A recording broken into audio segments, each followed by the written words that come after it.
सभी बच्चों को नमस्कार।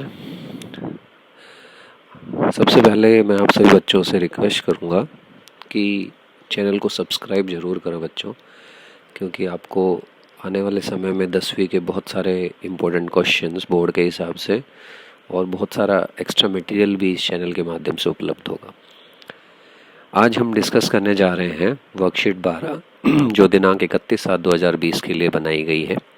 अभी तक जो हम दूसरे पार्ट के बारे में बात कर रहे थे, अम्ल, क्षारक और लवण, उसी के अंदर कल पिछली वर्कशीट में हमने बात करी थी कि अम्ल और क्षारक की जो क्षमता होती है उसको जानने के लिए एक स्केल बनाया गया था जिसको कि पीएच स्केल कहा गया, और उसी के आधार पे अम्ल और क्षारक का जो हम पीएच पता कर पा रहे थे।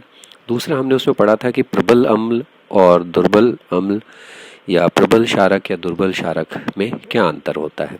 तो उसी में आज हम जो है इनके आधार पे कैसे लवण बनते हैं वो बात करेंगे। पहले अम्ल और क्षारक की जो क्षमता है वो किस पे निर्भर करती है। तो आपको दो चीज़ें ध्यान में रखनी है कि अम्ल और क्षारक की क्षमता इन दो चीज़ों पे निर्भर करती है। अम्ल जिसके अंदर हाइड्रोजन आयन जितने ज़्यादा निकलेंगे उतना ही वो प्रबल अम्ल होगा, और क्षारक जिसके अंदर हाइड्रोक्साइड आयन जितने अधिक निकलेंगे वो उतना ही प्रबल क्षारक होगा। तो ये हमें ध्यान में रखना है। किसी भी जल के अंदर जब 100% आयनित हो जाता है कोई अम्ल तो वो प्रबल अम्ल कहलाता है। 100% आयन मतलब उसके अंदर H आयन अधिक होंगे। जैसे कि हमने क्या किया, एक उदाहरण देख लेते हैं। हमने बराबर मात्रा में दो अम्ल लिए, एक हमने HCl लिया, दूसरा हमने एसिटिक अम्ल लिया। दोनों को अगर हम बराबर मात्रा में लेकर जल में विलयन तैयार करते हैं तो हम देखेंगे कि जो HCl है उसके अंदर H आयन मतलब हाइड्रोजन आयन की मात्रा अधिक है बजाय आपके एसिटिक अम्ल के, क्योंकि ये जो है पूरी तरह से आयनित नहीं हो पाता, तो इसलिए ये दुर्बल अम्ल की श्रेणी में आता है। इसी प्रकार जो है अगर कोई क्षारक है या क्षार है, वो भी अगर वो 100% आयनित होकर आपको अधिक मात्रा में हाइड्रोक्साइड आयन देगा तो वो प्रबल क्षार कहलाएगा, और जो पूरी तरह से अपने आप को आयनित नहीं कर पाएगा वो दुर्बल क्षार कहलाएगा।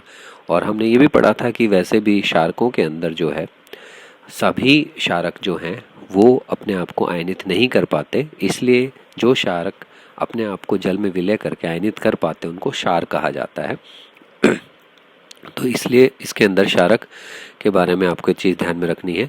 अब इस सारणी के द्वारा हम ये देखेंगे कि कौन कौन से जोड़े के रूप में, कौन कौन से अभिक्रिया के रूप में जब अम्ल और क्षारक करवाए जाते हैं तो आपको जो लवण प्राप्त होगा उसकी प्रकृति क्या होगी, और उसके अंदर जो है कौन सा अम्ल और कौन सा क्षारक लिया गया है। तो पहला जो केस है उसके अंदर हमने क्या किया, प्रबल अम्ल और प्रबल क्षार दोनों एक साथ लिए हैं, दोनों चीज़ें स्ट्रॉन्ग हैं। जब ऐसे कोई कॉम्बिनेशन हमारा अभिक्रिया के अंदर होता है तो हमारे पास में सोडियम क्लोराइड, पोटेशियम सल्फेट, इस तरह के लवण प्राप्त होते हैं। अब इसमें आप देखोगे अगर सोडियम क्लोराइड की बात करें तो इसमें अम्ल जो था वो HCl था और क्षारक जो था वो था सोडियम हाइड्रोक्साइड, दोनों ही आपके प्रबल हैं। पोटेशियम सल्फेट के अंदर आप जो है देखोगे कि इसके अंदर जो है हमारा अम्ल जो था वो सल्फ्यूरिक अम्ल था और क्षारक जो था वो पोटेशियम हाइड्रोक्साइड था। तो दोनों ही चीज़ें स्ट्रॉन्ग होने के कारण जो हमें प्रकृति मिली वो क्या मिली, उदासीन मिली। दूसरा जो है दुर्बल अम्ल एवं प्रबल क्षार, यहाँ पे आपको ये ध्यान में रखना है कि जब इस तरह की अभिक्रिया अभिकारक के अंदर हो कि एक चीज़ स्ट्रॉन्ग है प्रबल है, एक चीज़ जो है वीक है दुर्बल है, तो जो स्ट्रॉन्ग वाली साइड है उसी के हिसाब से प्रकृति भी होगी, क्योंकि यहाँ पे प्रबल क्षार है तो प्रकृति क्या हो गई, क्षारीय।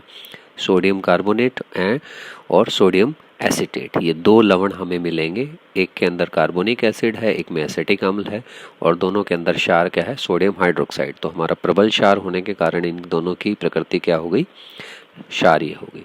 तीसरा क्या है, प्रबल अम्ल और दुर्बल क्षार। तो यहाँ पे प्रबल अम्ल की बात करें तो हमने अम्ल जो है कैल्शियम क्लोराइड, अगर हम बात करें प्रकृति अम्लीय हो गई, कैल्शियम क्लोराइड में HCl प्रबल अम्ल हो गया और कैल्शियम हाइड्रोक्साइड जो है दुर्बल क्षार हो गया। चौथे के अंदर दोनों चीज़ें ही दुर्बल हैं। जब दोनों ही चीज़ें दुर्बल होंगी तो प्रकृति क्या होगी, उदासीन हो जाएगी। तो अमोनियम कार्बोनेट जो है इसके अंदर है, कार्बोनिक अम्ल जो है एक वीक एसिड है, और अमोनिया जो है एक वीक बेस है, दुर्बल है। दोनों चीज़ें दुर्बल होने से इसकी प्रकृति क्या होगी, उदासीन। तो ये ध्यान देने वाली बात है कि पहले और चौथे केस में जब दोनों चीज़ें स्ट्रांग हो या दोनों चीज़ें वीक हो, दोनों चीज़ें प्रबल हो या दोनों चीज़ें दुर्बल हो, प्रकृति उदासीन होती है। बाकी आपका किस पे निर्भर करेगा कि अगर प्रबल क्षार है तो प्रकृति क्षारीय होगी, प्रबल अम्ल है तो प्रकृति अम्लीय होगी। अब पीएच का हमारे दैनिक जीवन में क्या महत्व है। हमारा शरीर का जो पीएच होता है वो 7 से 7.8, ये वो पीएच रेंज है जिसमें हमारा शरीर बड़े आराम से काम करता है। अब इसके अंदर जो है पीएच का जो महत्व हम बात करते हैं, पीएच का जो महत्व है, सबसे पहले जो वर्षा जल होता है उसका पीएच मान होता है 5.6। ये वर्षा जल उस पीएच मान है जिसको हम अम्लीय वर्षा कहते हैं। मतलब जहाँ पे प्रदूषण अधिक है वहाँ पे जो बारिश होगी उसका पीएच इतना कम हो जाता है कि लगभग 5.6 तक।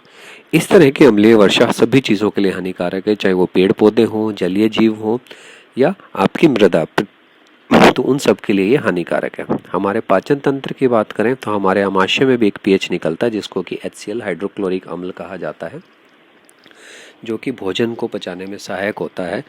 लेकिन कई बार जो है अपचय के कारण, अपचय को इंग्लिश में इंडाइजेशन कहते हैं, ढंग से खाना ना पचने के कारण अम्ल की मात्रा जो है आपके आमाशय में बढ़ जाती है, जिसके कारण आपको खट्टी डकारें, जलन वगैरह महसूस होती है। तो उसके लिए हम क्या करते हैं, एक वर्ड होता है एंटा एसिड, मतलब एसिड को ख़त्म करने वाली। तो ये दो चीज़ें होती हैं, एक होती है मिल्क ऑफ मैग्नीशिया और एक होता है सोडियम बाइकार्बोनेट।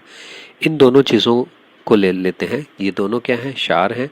तो अम्ल को क्षार खत्म करके क्या बनाता है, उदासीन बना देगा। तो इस तरह से इनको लेने से हमें जो है उदासीनता का एहसास होगा, हमारे पेट के अंदर हमें रिलीफ मिल जाएगा। अगला है मुंह का पीएच मान। मुंह का पीएच मान 5 से कम होने पर दंत क्षय हो जाता है। दंत क्षय का मतलब क्या होता है, दांत खराब होना, उनमें से बदबू आना, जिसको हम कहते हैं ना कीड़ा लगना। तो क्यों, क्योंकि जो हमारा मुंह है उसके अंदर जो वातावरण है वो क्या है, क्षारीय वातावरण है। और अगर हम कोई मीठी चीज़ खाते हैं और फिर ब्रश नहीं करते हैं तो जो आपके जीवाणु हैं वो उस मीठी चीज़ में से शर्करा को तोड़कर अम्ल में तब्दील कर देते हैं, जिसके कारण आपके मुंह का वातावरण अम्लीय हो जाएगा।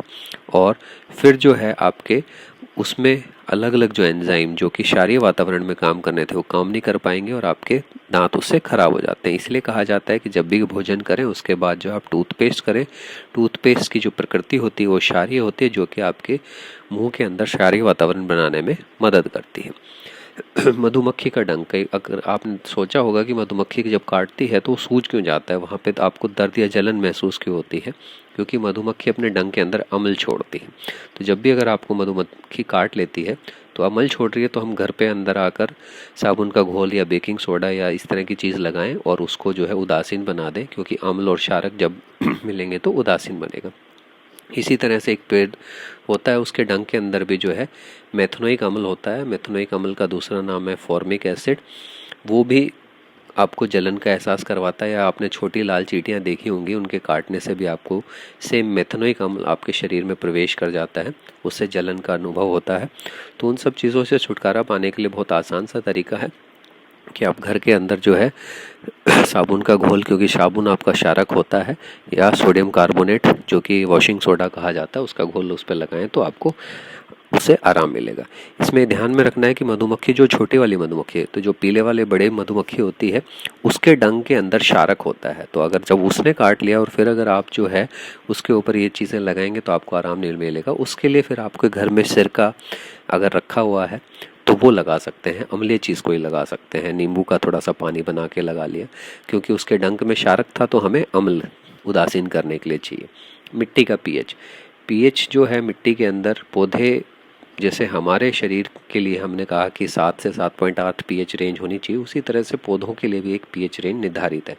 अगर आपकी मिट्टी के अंदर अम्लता अधिक है मतलब, तो उसके अंदर हम चूने या कैल्शियम कार्बोनेट मिला देते हैं, जिससे कि वो उसका पीएच मान जो है आपके पौधे के हिसाब से हो जाएगा। उसको थोड़ा क्षारीय ही बना के रखना पड़ता है, अम्लीय वातावरण के अंदर पौधे नहीं उगते हैं। इसी तरह से अब जो हमने पढ़ा उसके आधार पे बड़े आसान से प्रश्न दिए गए हैं। पहला जो प्रश्न है आपका उसके अंदर जो है आपको कुछ लवण दे रखे हैं। आपको उन लवणों को देखते हुए ये बताना है कि कौन से उसके अंदर आपके कौन सी चीज़ मिलकर, अम्ल और क्षारक मिलकर किस तरह का लवण हुआ है, अम्लीय लवण है, क्षारीय है या उदासीन है। पहला अगर हम बात करें KCl, तो इसके अंदर जो है HCl और कैल्शियम हाइड्रोक्साइड, ये दो चीज़ें हैं, दोनों के दोनों प्रबल हैं, तो ये कैसा हो गया आपका, उदासीन हो गया। दूसरा है सोडियम नाइट्रेट। सोडियम नाइट्रेट के अंदर एक सोडियम हाइड्रोक्साइड होगा और एक आपका HNO3 होगा। अब इसके अंदर जो है कोई और ऑप्शन हो सकती है, वो भी आप देख सकते हैं, ज़रूरी नहीं है सोडियम नाइट्रेट खाली सोडियम हाइड्रोक्साइड और HNO3 से ही बने। तो यहाँ पे जो सोडियम हाइड्रोक्साइड और HNO3 से अगर ये बन रहा है तो ये भी क्या होगा, उदासीन होगा, क्योंकि दोनों प्रबल हैं। अमोनियम सल्फेट जो बन रहा है, यहाँ पे आप देखोगे कि अमोनियम हाइड्रोक्साइड जो है, या अब इसमें जो है अमोनियम हाइड्रोक्साइड जो बन रहा है वो क्या है, आपका दुर्बल क्षारक है, और सल्फ्यूरिक अम्ल H2SO4 जो है वो क्या है, प्रबल अम्ल है। तो यहाँ पर जो लवण बना आपका वो कौन सा हुआ, अम्लीय हुआ। इसी तरह से जो है हम दूसरे प्रश्न की जब बात करें, उसके अंदर भी आपको यही चीज़ बतानी है। इसके अंदर आपको बताना है मैग्नीशियम क्लोराइड का। मैग्नीशियम क्लोराइड के अंदर आप देखोगे कि अम्ल क्या है और क्षारक क्या है। तो हमें ये देखना है कि Mg कहाँ से आया होगा और क्लोरीन कहाँ से। तो Mg आपका जो है मैग्नीशियम हाइड्रोक्साइड, मतलब कि जो क्षारक है वो MgOH2, और अम्ल जो है HCl कहाँ से आया होगा, HCl। क्लोरीन कहाँ से आया होगा, HCl से।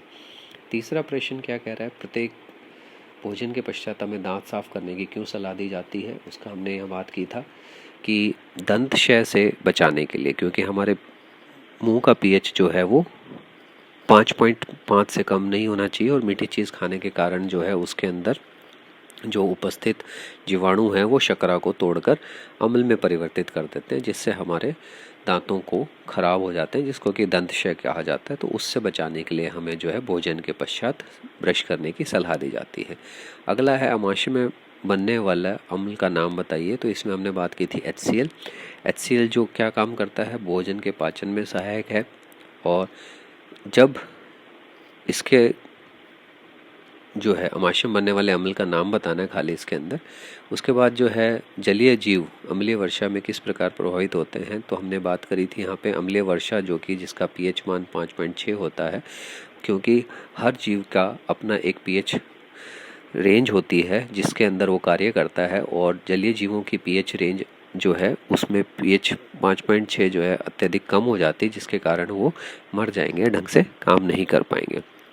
उसके बाद एंटासिड किस प्रकार कार्य करता है। तो हमने बात की थी कि जब आपके शरीर के अंदर जो है अपचय के कारण अम्ल की मात्रा बढ़ जाएगी, तो उसको सही करने के लिए, उसको नॉर्मल करने के लिए, उसको उदासीन करने के लिए एंटासिड ले जाते हैं, जिसमें 2 एंटासिड है, मिल्क ऑफ मैग्नीशिया या सोडियम बाइकार्बोनेट। अब उसके बाद में जो है पांचवा है स्वस्थ विकास के लिए एक पौधे को 7.2 pH की आवश्यकता होती है मिट्टी की, लेकिन pH है 5.6। तो आप क्या करेंगे, तो इसके अंदर जो है मिट्टी का pH बढ़ाने के लिए उसके मतलब